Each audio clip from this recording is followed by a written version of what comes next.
कलयुग में अच्छे लोगों के साथ ही बुरा क्यों होता है?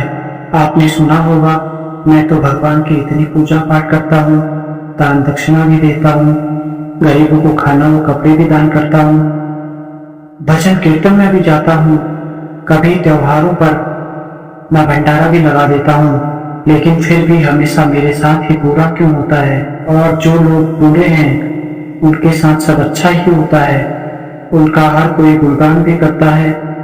बुरे लोग ही इस कलयुग में खूब धन दौलत जमा कर रहे हैं।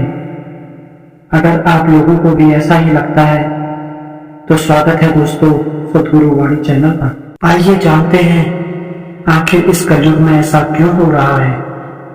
आज से लगभग 5000 वर्ष पूर्व महाभारत के युद्ध में श्री कृष्ण ने अर्जुन को भागवत गीता के उपदेश दिए थे। उन्होंने अपने उपदेशों में बता दिया था कि कलयुग में कैसे दुष्ट पापी लोगों के बीच में रहकर हम अपने को पाप कर्मों से कैसे बचा सकते हैं। श्री कृष्ण अर्जुन को इस बारे में बताते हुए कहते हैं कि हे अर्जुन, हमें पहले अपने देखने का नजरिया बदलना होगा। जैसे कोई मनुष्य भजन पूजा पाठ धार्मिक कार्य करता है पर वो दुखी रहता है, लेकिन असल में वो दुखी नहीं है। हमें अध्यात्म का सिस्टम समझना पड़ेगा। जब वह मनुष्य भगवान के भजन पूजा पाठ में लगा है तब भगवान उसके सारे पाप नष्ट करने लग जाते हैं। ऐसे में उसे लगता है कि वो ही सब दुख झेल रहा है, लेकिन भगवान उस समय उसके सारे संचित पाप कर्म नष्ट करवाते हैं।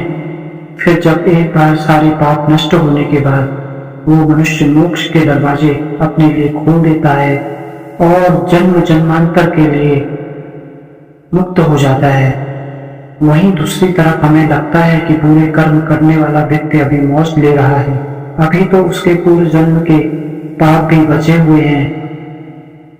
अब इस जन्म के पाप भी जुड़ गए, अब उसे एक साथ सारे पाप कर्म भुगतने पड़ेंगे।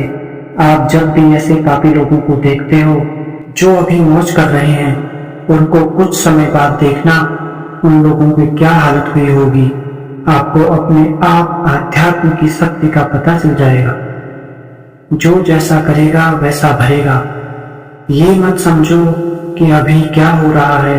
जब कर्म का सिद्धांत काम करता है तब किसी को नहीं बख्शा जाता, सबका हिसाब बराबर कर दिया जाता है। इसलिए चाहे कितने भी दुख आए, कभी भगवान की भक्ति से दूर मत होना।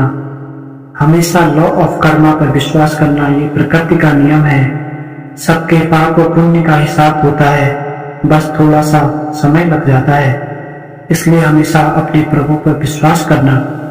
धन्यवाद। आप सब लोगों के भीतर बैठे परमात्मा को मेरा प्रणाम।